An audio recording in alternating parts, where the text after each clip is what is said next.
guys, it's KiwiSylveon, and we're about to enter into the true finale as soon as it loads. Please load. Load faster, please. Because I need to have my word up to be able to read what comes after this. Ugh. I'm getting hot.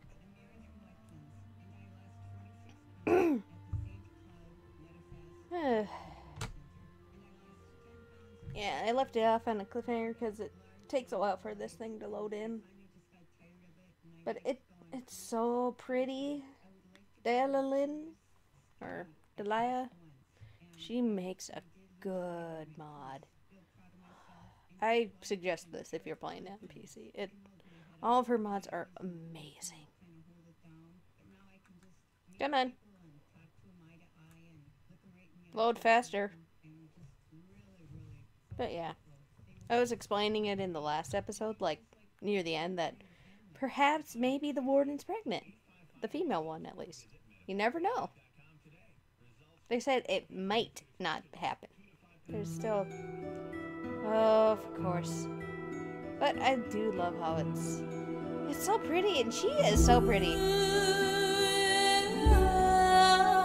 Wow. He is handsome.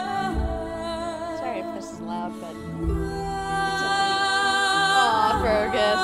Like, my little sister. She's like, oh. She's so pale compared to him, I just noticed. Well, she was Tegan, and Isolde, and Connor, and Eamon, and Valendrian, and what's his face, the Norn guy, and our friends. Say no! Happy! And Gregor. Gregor looks old. Aww. Eamon's like... It's like watching Kaylin again. But this time it's true love. Yeah, you better stand at attention. I'm the future queen. This is it is lovely. I like the short hair on her. Her arm is so pretty. Hi, Shale! I can see her. Aw, Fergus approves.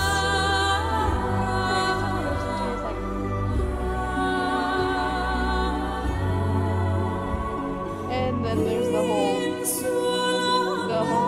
thingy with the marriage between the maker and the addressee. Aww. Margaret. And Puppy's like, I will not slobber. I will not slobber. Is that He's like, my wife. My wife.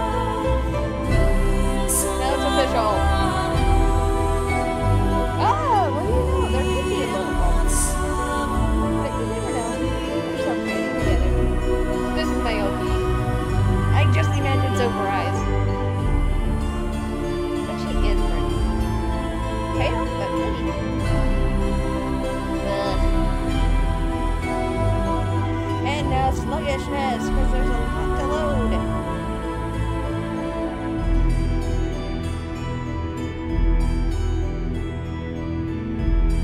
Oregon? Nope.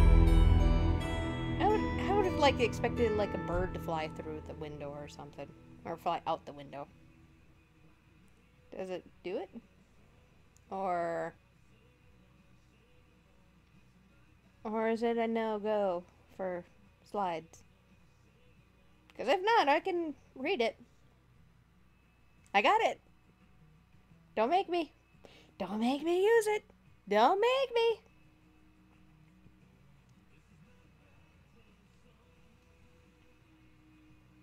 I will do it. Come on, game. Please.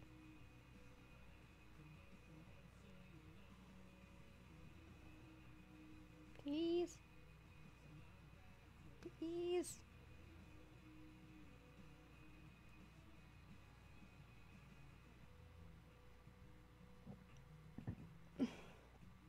Oh, hi. Burp.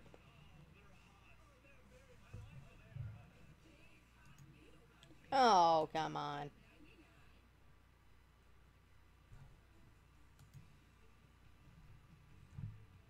Up. Okay, so I will read it as it's scrolling. There would be a title slide saying, Jaya married King Alistair in a lavish ceremony 6 months after his coronation, becoming the princess consort of Ferelden. The two toured the nation soon afterwards, and the people were ecstatic to see how the king adored his new bride. News of the urn of sacred ashes had been found in Ferelden did not spread outside the Chantry until Bridgerton TV made an announcement several months after the defeat of the Darkspawn. The manuscripts detailing his research and his experience with Andraste's cult drew huge interest among the scholars throughout Thedas. Some years later, the Chantry announced the resting place of Andraste's ashes had indeed been found. They were located, however, in ruins that were also the lair of a high dragon, thus proving too dangerous to approach. Many made demands to secure the ashes so that followers can undertake pilgrimages to partake of their healing powers. Following numerous failed attempts to deal with the dragon, the beast finally flew off to find another haven, but leaving the Mountain Sanctum in ruins. An excavation found no traces of the urn. People began to doubt that the ashes had ever been found, while others claimed that a cult of Andraste's followers stole them from the temple. Still, others say that the Maker himself removed the urn, deeming mankind unworthy of it. For now, what happened to the urn is simply unknown. Following months of effort, the Tower of the Circle of Magi was finally cleansed of the last spirits to slip through the veil. No further abominations were created, and First Enchanter Irving was pleased to declare the circle safe. All that could be saved had been. Shiani continued to be an outspoken member of the Alien Edge community, and in time became the new elder. That outspokenness earned her frequent trouble, but served her people well. With the slavers shut down in the Alien Edge, the lot of the city-born elves improved for a time. The new king even named the local elder to his personal court, a scandal amongst the humans, but a sign of new hope to the elves. Our Aemon remained in Denram for some time, acting as the chancellor and chief advisor to King Alistair. Van Tegan ruled over Redcliffe instead, and was surprised to find himself well loved by the villagers, who were still grateful for the nights he spent defending their lives. In time, Eamon abdicated in favor of his brother, an event that the locals greeted with approval and enthusiasm. Connor was sent off to study at the Circle, and considering his earlier experiences, he excelled in his training and easily passed the harrowing to become a full mage. At his father's urging, Connor accepted a position in Deventer to undertake formal study of the Fade. The Dalish elves prospered after the siege at Denerim, having earned much respect for their part in the battle. For once, human lands welcomed the wandering folk. The new caper, Linnea, was respected amongst the Dalish as well as in Ferelden court. She was a voice of reason, and other Dalish clans would turn to her to help resolve disputes with human folk. Ooh, how much reading. In Orzammar, King Balin quickly proved himself a reformer. Trade with the surface lands increased, and caste restrictions were loosened. The castlers were permitted to take arms against the Darkspawn in exchange for new freedoms. For the first time in generations, the line in the deep roads was pushed back, and a few ties were reclaimed. Balin's reforms quickly found him enemies within the warrior and noble castes, however, and after several assassination attempts, the assembly was dissolved. The king then ruled alone. Some said as a tyrant, others said as a visionary determined to drag Orzammar into the modern world. The dwarven mage, Dagna, ultimately completed her studies at the rebuilt Circle Tower on the surface. Eventually, she published a comprehensive theory on how lyrium vapors relate to the supply of magic. It gained a great deal of attention.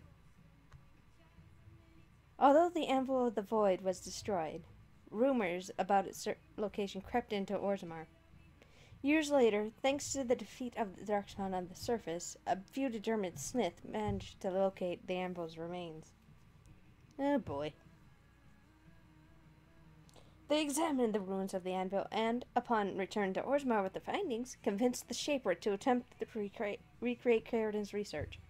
A new golem was created, bound with a spirit taken from the Fane. The golem instantly went insane, killing several Shapers before it was destroyed. The research was branded excessively dangerous and sealed away. Whispers of its existence circulated throughout Orzammar, however. A demand among the Smith caste that reopens Caridin's research refused to abate. As good as her word, Morrigan disappeared once the archdemon was slain. Someone of Morrigan's description was seen traveling alone months later, heading west through the Frostback Mountains, and she may have even been with child.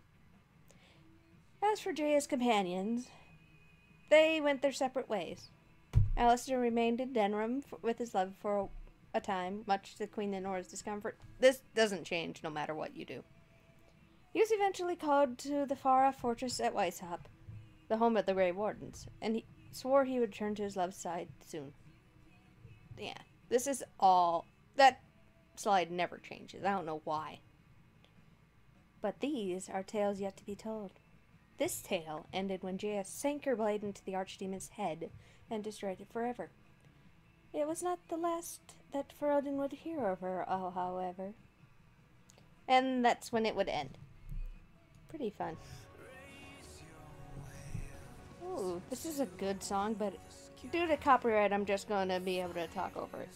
Now, in my head, by the time Awakening happens, which is set 2 years after this according to some things, she would have had twins in my head. This is all in my head, not canon, like, not in the actual games and stuff.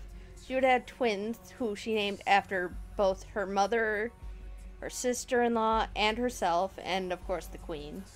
Like, the previous queen. And a son named after Duncan, her father, her technical brother-in-law, her father-in-law. Pretty much all of them. It's amazing. And them two are so cute in my head. Imagine Alistair's hair, like, with Jaya's, like, straightness for the girl, and Jaya's beautiful silver eyes. They're not green, they're silver. And for the boy, flip it. Alistair's big honey eyes with Jaya's, like, brownish red hair. Oh, they're so cute in my head. So by the time Awakening comes around, they would be 2.5, roughly, give or take. And she would also have Zebran come with her, but that's in my head. So I've been meaning to thank all of you for giving this a try and seeing all you guys like it or watch it at least. It helps me realize that maybe I do it. It's like awesome. For the end of it, I wish they showed the slides, but apparently there's one of my mods that prevents this, so I may have gone too fast with it, or not fast enough, but hopefully I talked over the song enough, because I know there's a good song at the end of this. Damn. Oh, I needed that drink. Talking this long for an ending, and I almost knocked over my mic, is tiring for a Let's Player. Anyone who's finished an LP can tell you that's like, oh god, is it ever going to end with all the credits? Please. I can always hit escape, but still. I'm trying to adjust here. But yeah, in my head, Jaya and Alistair have twins, which is rare, considering they're Grey Wardens and cannot have a child normally. But like I explained in the past couple episodes, maybe when she slayed the archdemon, the taint in her went away, so she technically became a normal woman. And Alistair, well, you never know. Maybe their bloodline has a little oomph, vitality to it.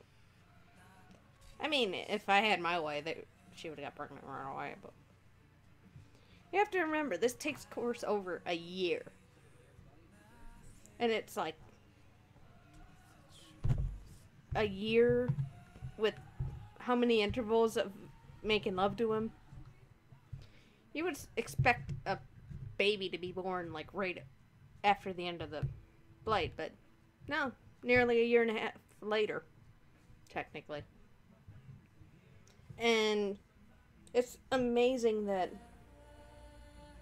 there are so many mods to make this game even better that I can't even imagine playing it back on the 360 where I actually have to do the damn fade. The fade on the 360, it's a pain in the ass. So confusing. So many deaths. Don't make me think about it. And the fact that you can't mod the 360 to at least have good, like, cutscenes and stuff, or improved stuff. Like, there's one that didn't work for me right away, but I had just uninstalled and reinstalled it. And, yeah. Who knows, maybe I'll uninstall the, Gilmore mod and go through the final part, like, just for the companion's final goodbye and put it in a separate thing. But I do love this game. I played this and all... The Dragon Age series is a fantastic game. Considering that Inquisition just came out 2 years ago, I believe. I think now. Or a year ago. Anyway, it's a great game. Dragon Age Origins is in between them for lengthwise. Dragon Age 2 is pretty simple and you can get it done within 2-3 days, depending on. Inquisition takes about a week, maybe, if you're spacing right. But there's over 100 hours of gameplay in Inquisition, and there's still more with all the DLC that they have. Which I have, so don't worry. I'll be able to cover all that. I got all of it for Dragon Age 2, and I'll be able to... I might work on trying to figure out how to make better, like, thumbnails between now and then. Anyway, I am getting very sleepy, but I finally did it. I beat Dragon Age Origins, and I'll take maybe a week off to kind of get my brain together and hop back in at Awakening, and then I'll do Witch Hunt. I don't see myself doing all of them, because I really want to get into Dragon Age 2, because I just love Dragon Age 2. Anyway, I will leave you off with something, and I guess I can try to figure out how to... I don't know. But thank you all for watching. I appreciate you giving this a chance, and we have, I think 69 or 70 parts to this now. It's probably it is my longest Let's Play. But beware, Inquisition, when I get to it, it will take me a long ass time to beat that. So, hope you have a great day. Remember to leave a like, comment, and subscribe if you want to see more. And thank you all so much. I love you all. Bye.